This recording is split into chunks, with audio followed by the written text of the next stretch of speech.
존 맥스웰의 생각의 법칙 10+1이라는 책이 있습니다. 이 책에서 이 저자는 인생의 성공의 비결은 돈이나 혹은 학벌이나 혹은 신체적인 건강, 더 나아가 집안의 배경에 있는 것이 아니라 생각의 차이에 있다라고 이야기를 합니다. 많은 사람들이 자기만의 꿈을 꾸고 그 꿈을 이루기를 원합니다.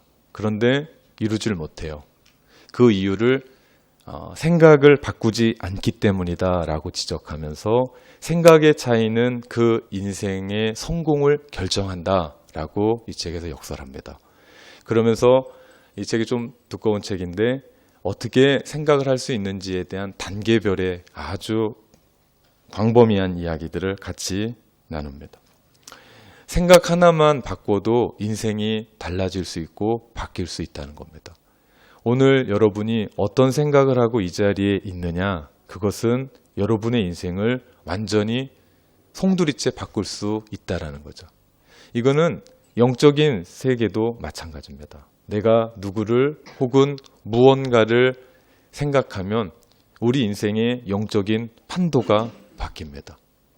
제가 늘 우리와 함께 계시는 성령님을 더 잘 묵상하기 위해서 제가 계속해서 읊조리는 게 있습니다. 그게 뭐냐면 성령님 나와 함께 계시지, 성령님 우리와 함께 계시지. 제가 매일, 그리고 혼자 있을 때, 설교 준비할 때, 그리고 운동할 때, 그리고 누군가를 만날 때 제가 늘 읊조립니다. 그럴 때마다 제 마음 가운데 어려울 때 있거든요.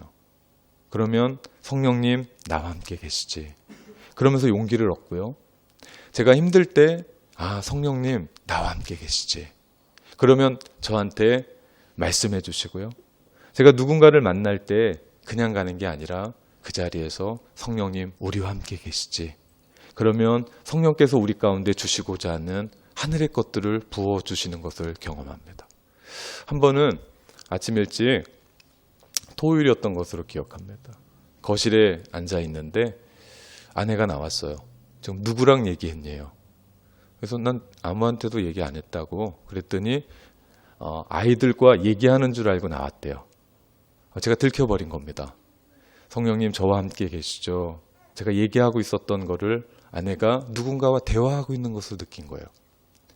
제가 이런 영적인 훈련을 계속해 나가면서 제 마음 가운데 말도, 행동도, 그리고 제 어떤 성격도, 저의 삶의 어떠한 부분들이 참 많이 달라지는 것을 경험합니다. 이것이 성령을 따라 살아가는 삶의 모습이 아닐까 생각을 해봅니다. 저는 오늘 여러분과 이런 이야기를 함께 나누고자 합니다. 지난 시간 우리는 그리스도 예수 안에 있는 사람, 곧 성령의 사람의 유익에 대해서 나누었습니다. 그는 결코 정죄함이 없대요. 정죄함을 받지 않는답니다. 하나님도 그 누구도 그 사람을 정죄하지 않습니다. 오늘은 두 번째 얘기를 합니다. 그리스도 예수 안에 있는 자, 곧 성령의 사람의 유익 두 번째, 그는 죄를 극복합니다. 죄를 이깁니다. 죄를 이긴다라는 이야기는 다른 말로 바꾸면 우리의 속사람이 성령을 따라 사는 삶을 이야기합니다. 다르지 않아요. 동일합니다. 우리가 성령을 따라 살면 우리는 반드시 죄를 이길 수 있습니다. 5장 5절 말씀에 그 말씀입니다. 육신을 따르는 자는 육신의 일을, 영을 따르는 자는 영의 일을 생각하나니. 즉 우리가 성령을 따라 살 때만 우리는 죄의 유혹을, 그리고 죄의 영향력에서 벗어날 수 있다는 말입니다. 그러기에 우리는 바른 생각해야 됩니다. 사람이라면 누구나 생각하고 살아요. 그런데 누구는 성령의 일을 생각하고 또 누구는 영의 일을, 육의 일을 생각하고 살아요. 육신의 일을 생각하는 사람은 이 육신은 감각을 지배하는 욕망이기 때문에 그리스도의 중심이 아니라 나 개인의 중심으로 사는 겁니다. 그게 거룩하기보다는 세속적이고 쾌락적이고 어떤 감각적이고 세상의 가치와 세속적인 특징이 있습니다. 그러기에 그는 하나님을 기쁘시게 하지 못합니다. 8절 말씀입니다. 육신에 있는 자들은 하나님을 기쁘시게 할 수 없느니라. 교회에 나오는데 하나님의 일에는 전혀 관심이 없다. 신앙생활하고 있는데 영적인 삶과는 전혀 무관하다. 이것은 큰 문제가 아닐 수 없습니다. 왜냐하면 육신의 생각은 죽음이기 때문입니다. 오늘 말씀 6절에 보면 육신의 생각은 사망이요 라고 말씀합니다. 왜 육신의 생각이 사망입니까? 이유는 육신의 생각을 하고 있는 사람은 죄의 법에 묶여 있는 사람입니다. 우리가 알듯이 죄의 결과, 죄의 삭은 죽음이기 때문에 이것은 큰 죄냐 작은 죄냐 문제되지가 않습니다. 작은 죄도 죽고 큰 죄도 죽는 거예요. 그렇기 때문에 우리 안에 작은 죄는 그냥 용납하고 큰 죄만 아니요. 작은 죄든 큰 죄든 우리 가운데 그 결과는 죽음이다 라고 깨달아야 됩니다. 예, 죄의 결과는 죽음이기 때문에 그의 삶이 아무리 우아하고 근사하고 나이스하게 보여도 결국은 죽음을 향하여 달려가는 거나 마찬가지죠. 그러나 성령으로 살면 성령은 생명의 법이기 때문에 우리를 살리는 줄 믿습니다. 그래서 우리가 성령과 함께 살아가는 겁니다. 무엇이든 사람의 생각을 채우는 그것이 사람의 삶을 지배합니다. 어떤 생각은 우리를 죽음으로 이끌고요. 어떤 생각은 우리를 생명과 평안으로 이끕니다. 그리스도인이 아닌 사람들, 오해는 하지 마십시오. 이것은 교회 나오느냐 안 나오느냐 얘기가 아닙니다. 9절 말씀에 보니까 그리스도의 영이 없으면 그리스도의 사람이 아니다라고 얘기합니다. 성령의 유무입니다. 그의 마음 가운데 성령이 계시면 그는 그리스도인이에요. 그러나 교회에 나와도 그의 안에 성령이 계시지 않으면 그리스도인이 아닙니다. 그들의 마지막은 하나님 앞에서 심판받을 때 영원한 멸망입니다. 우리 모든 사람은 한 번 죽어야 돼요. 2번 죽으면 안 됩니다. 우리 모든 인간은 한 번 죽어요. 우리 육신은. 그리고 하나님 앞에 심판대 앞에 섭니다. 그때 그 심판받을 때 또 죽으면 우린 끝입니다. 그 심판대 앞에선 살아야 됩니다. 죽지 말아야 됩니다. 물론 오늘 바울이 이야기하는 이 이야기는 우리에게 죽음 이후의 내세를 얘기하는 게 아니에요. 육신의 생각을 하고 육신으로 살아가면서 세상에서 경험하게 되는 혼란과 좌절에 대한 얘기를 하는 겁니다. 그의 마음은 평안하지 않습니다. 그의 마음은 생명이 없습니다. 그의 마음 가운데는 늘 후회가 많은 삶, 근심이 많은 삶, 웃는 날이 없어요. 예, 육신의 삶을 살아가면 생각해보면 그것이 하나님 앞에 나가서 심판받고 죽음이다라고 하는 그 심판을 받기 전에 그것이 죽음 아니겠습니까? 살아있다라고 얘기하는데 한평생을 한숨 쉬고 살아가요. 살아있다라고 얘기하는데 그 마음 가운데 좌절과 혼란 가운데 살아가요. 이거 어디 살겠습니까? 그래서 세상 사람들이 죽겠다 얘기하는 게 아닐까요? 평안이 없으니 불안한 겁니다. 생명이 없으니 좌절과 그의 마음 가운데 절망이 있는 겁니다. 그러면 우리는 여기서 찾아봐야 될 성령의 일이란 도대체 무엇일까? 우리는 그냥 성령의 일하면 하나님의 일이겠지라고 그냥 크게 생각할 수 있습니다. 그런데 로마서 8장에 보면 이 성령의 일이 무엇인지에 대한 정확한 답을 내립니다. 도대체 성령이 주목하는 것이 무엇이기에 우리가 죄도 이기고 또한 우리의 삶을 생명과 평안으로 이끌어 갈 수 있는지에 대한 말씀을 하십니다. 오늘 본문 14절 말씀입니다. 하나님의 영으로 인도함을 받은 사람은 곧 하나님의 아들이라 말씀합니다. 우리가 하나님의 아들, 딸이 되는 것은 성령님의 인도하심이에요. 그분이 우리를 인도하셔서 우리를 하나님의 자녀로 만드십니다. 또한 우리가 다음 주에 나눌 말씀인데요. 16절 말씀에 보니까 성령이 친히 우리의 왕과 더불어 우리가 하나님의 자녀인 것을 증언하신다라고 말씀합니다. 성령께서 우리를 하나님의 자녀라고 인치세요.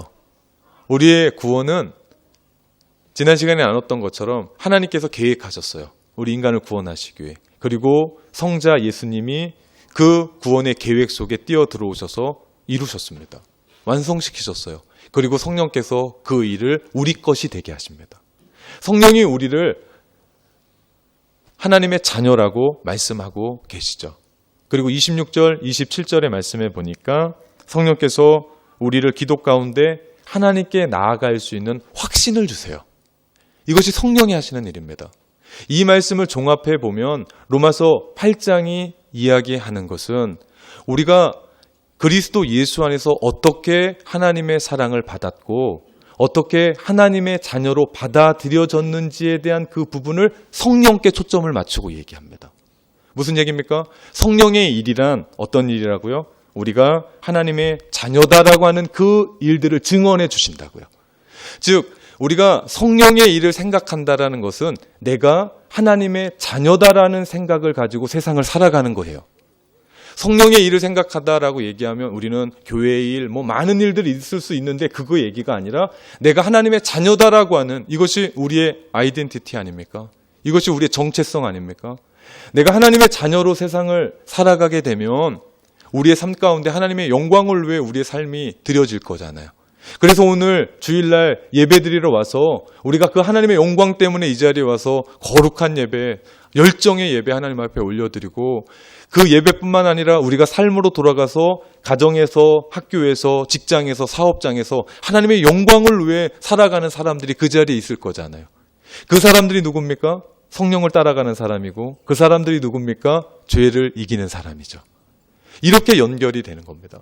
그렇기 때문에 성령을 따라 산다라는 삶은 너무나 중요해요. 그리고 우리에게 모든 것입니다.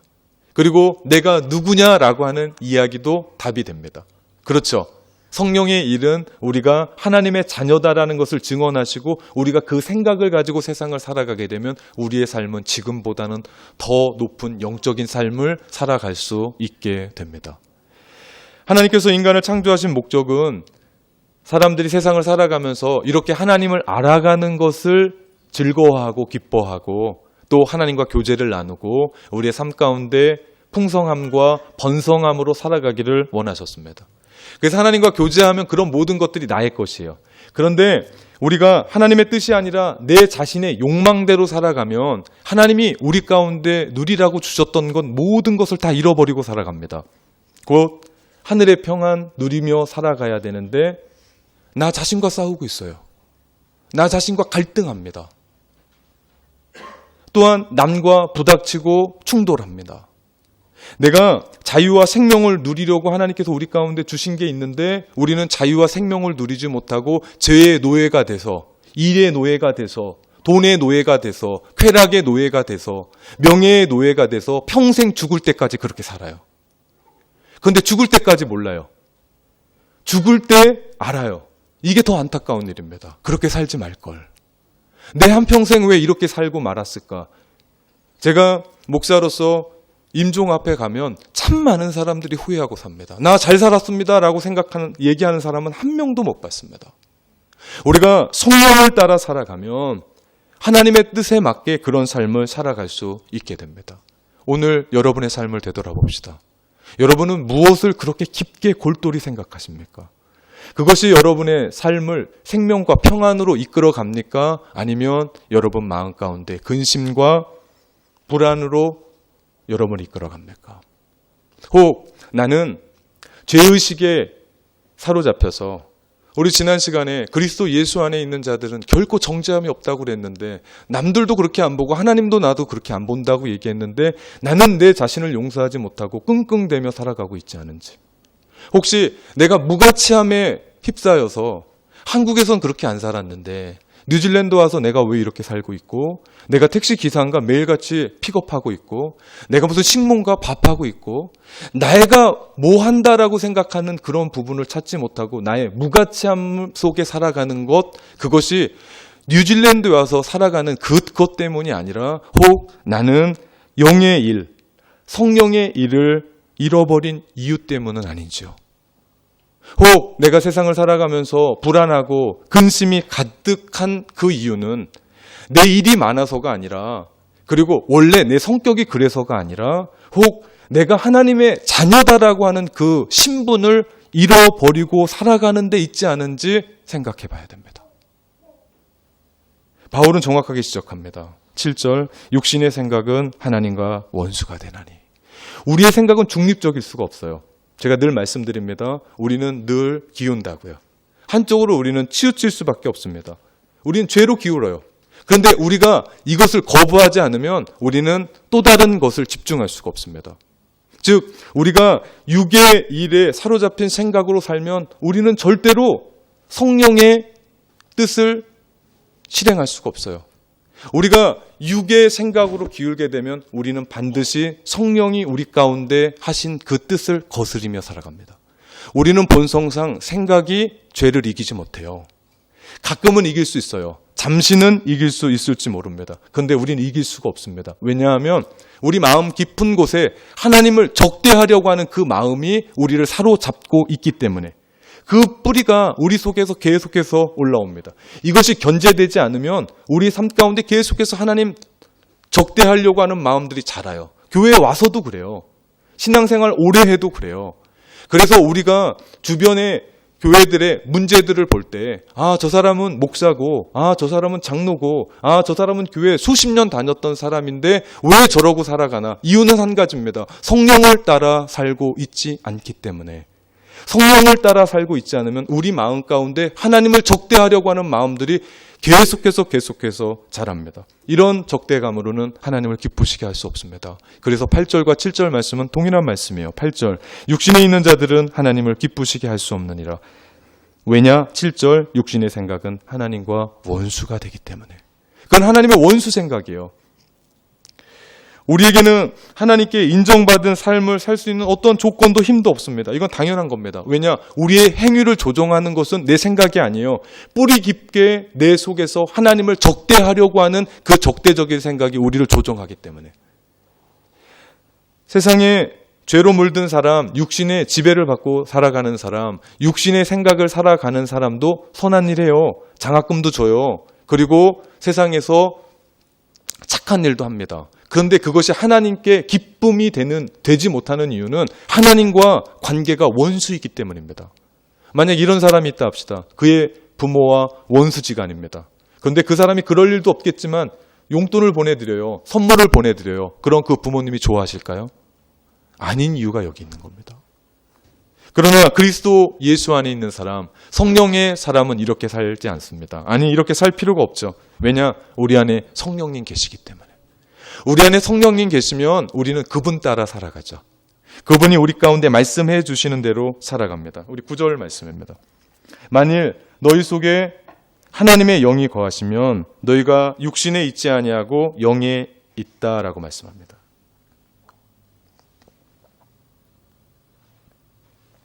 그래서 그리스도인들은 육신을 따르지 않고 성령을 따라 살아갈 수 있는 거고요.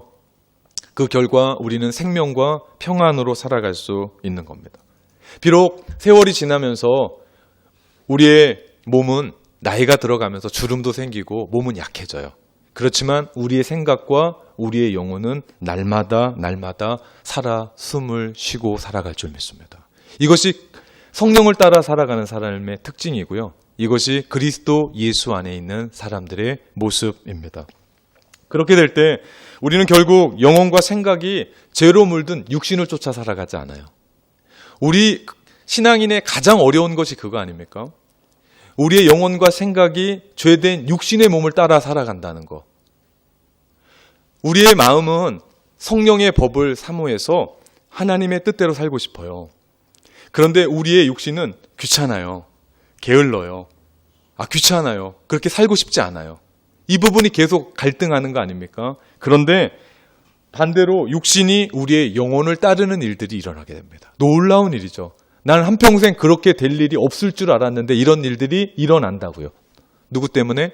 오늘 말씀 11절에 보니까 그리스도 예수를 죽은 자 가운데서 살리신 이가 너희 안에 거하시는 그의 영으로 말미암아 너희 죽을 몸도 살리시리라. 성령께서 그렇게 하신다고요. 성령께서 내 육신은, 죄된 육신은 변하지 않을 줄 알았어요. 한평생 이러다 죽을 줄 알았어요. 그런데 어떻게 한다고요? 바뀌신다고요. 그분이 바꾸신다고요. 우리를 새롭게 하신다고요. 그런데 문제는 우리의 생각입니다. 지금 당장 영적으로 성장하는 것을 싫어해요. 우리의 생각. 왜냐하면 우리 안에 있는 죄된 본성이 자리잡고 있기 때문에. 그래서 로마서 7장 봤을 때 바울이 그렇게 그의 마음 가운데 싸움한 거 아닙니까? 그 그리스도인이 내적인 갈등한 거 아닙니까? 그래서 영적으로 사는 것을 불편해합니다. 하나님의 비전을 성취하고 사명을 따라 살아가는 것은 그 힘 많은 청년들이나 하는 일이지 나는 아니다고 생각해요. 하나님의 나라와 그의 의를 구하는 것 부담스럽게만 느껴집니다. 그러나 이런 것들 제쳐두고는 절대로 우리는 영적으로 설 수가 없습니다. 이것이 영적인 원리입니다. 그래서 바울은 죄된 본성과 싸워 이겨야 된다고 얘기합니다. 오늘 본문에 정확하게 얘기하면 죄된 본성과 싸워 죽여라고 얘기합니다. 죽일 것을 얘기합니다. 우리의 안에 있는 죄된 본성을 죽이면 죽일수록 우리 안에 생명과 평안이 차고 넘치게 됩니다. 이건 당연한 일이죠. 그런데 반대로 우리 안에 있는 죄된 본성을 그냥 두잖아요. 그리고 계속해서 자라가게 하잖아요. 그러면 우리 안에 있는 그나마 있었던 생명과 평안을 앗아갑니다. 그리고 쓰러지게 되죠. 이유가 있습니다. 죄의 결국은 죽음이기 때문에. 죄의 삭은 죽음입니다. 그것이 크든 작든 죽음입니다. 그렇게 죽어가는 겁니다. 그런데 우리가 그 안에서 이것을 그냥 두면 안 되고 반드시 끊어버려야 됩니다. 이것은 그냥 한 얘기가 아니라 사느냐 죽느냐의 얘기예요. 죽기 살기의 얘기입니다. 이것은 영적인 전쟁이죠. 어떻게 하면 될까요? 큰 전제는 성령 안에서입니다. 우리가 성령을 따라 살아가면서 이것들을 이길 수 있죠. 성령 안에서 우선 나의 삶에 죄짓게 만드는 동기들을 찾아 없애기를 시작하십시오. 성령께서 보여주실 겁니다.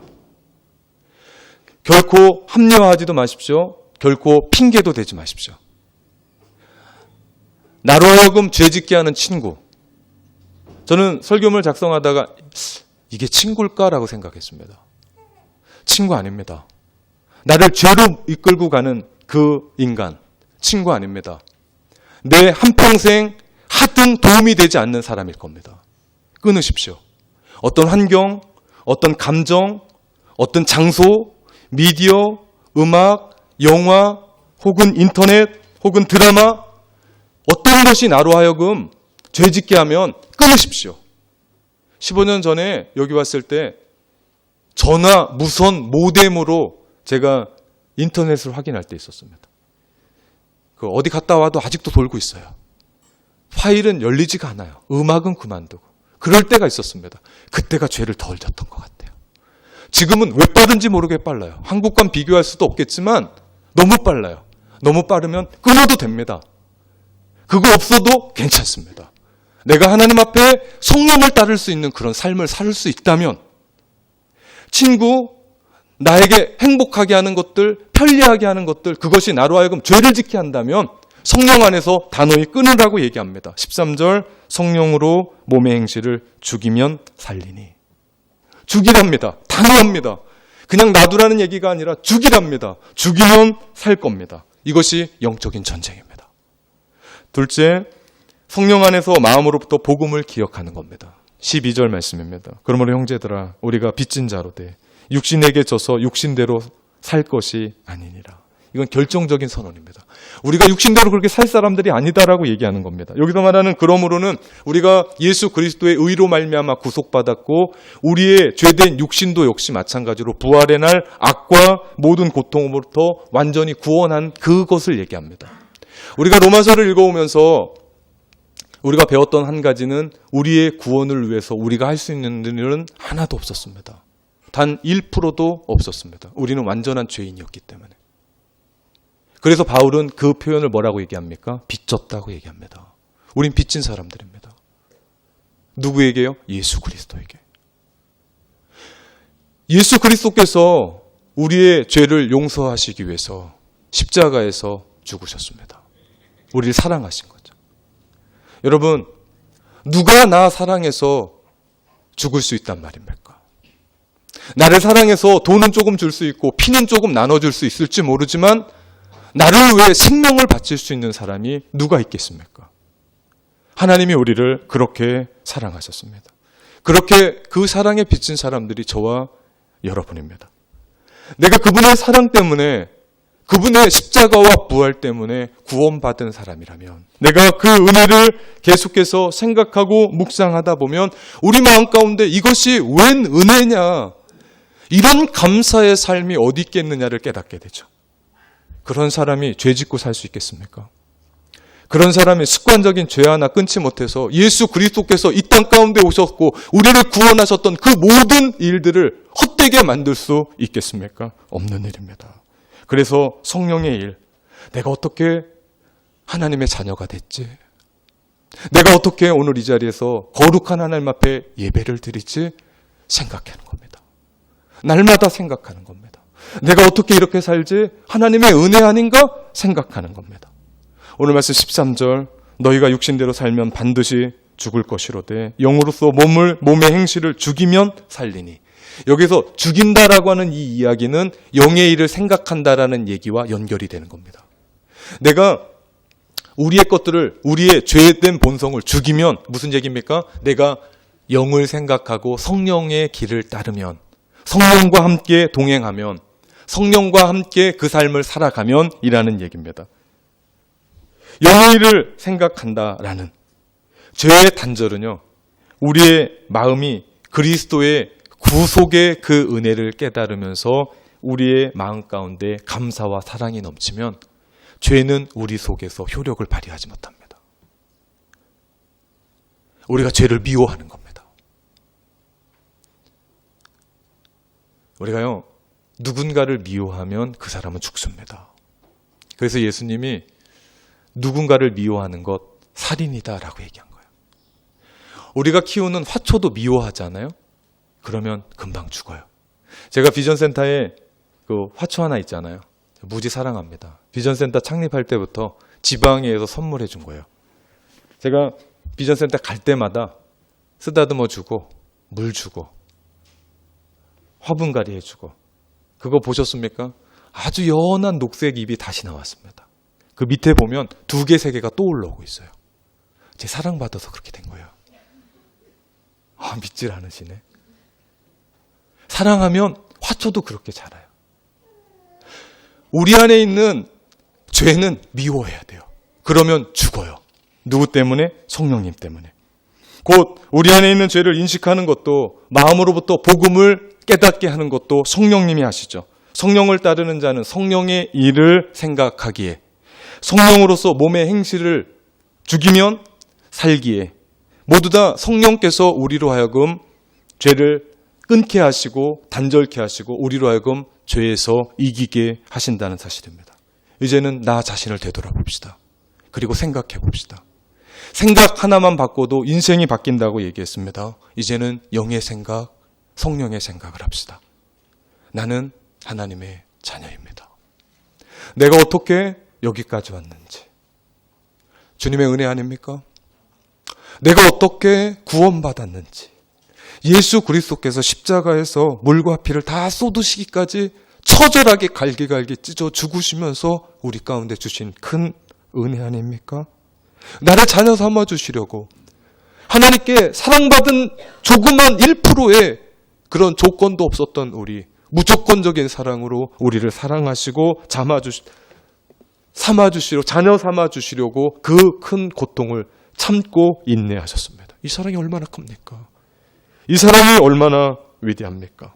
우리가 그 은혜와 그 사랑에 빚진 자로서 우리가 우리 안에 있는 죄 짓고자 하는 그 동기에서 돌아서게 될 때 성령께서 우리 안에 있는 그 죄들을 몰아내 주실 줄 믿습니다. 사랑하는 성도 여러분, 성령을 따라 사십시오.